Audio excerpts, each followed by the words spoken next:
So this is the second week, and like in the first week, we also have a challenge for you in this week. And you saw in one of the last clips, you saw in the lecture room, you saw students throwing paper airplanes, which you then stabilized by moving the center of gravity forward.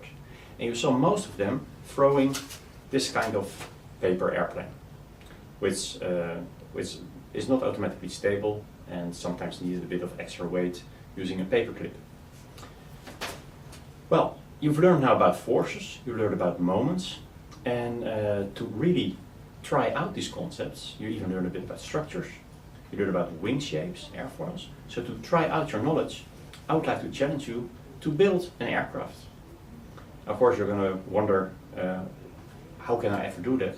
But of course, I'm still referring to paper aircraft, but making slightly more complex variants, like this one, for instance, which has a cambered airfoil, but still is easy to make, and which challenges you to think about stability, the moment caused by a cambered airfoil. In which direction is it?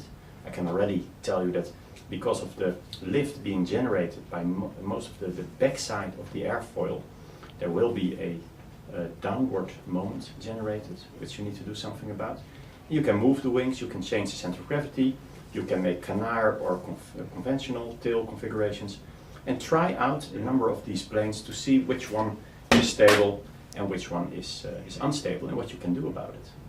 And come up with nice designs. You can even add propulsion, even though you didn't have the lecture, but by using an electric band and an elastic band, I should say, not electric, an elastic band and a paper propeller. You can even add propulsion. And if you go on the web, you will find there actually contests on paper airplanes which look quite complex. So I would like to challenge you to try out your knowledge in designing and building a paper airplane.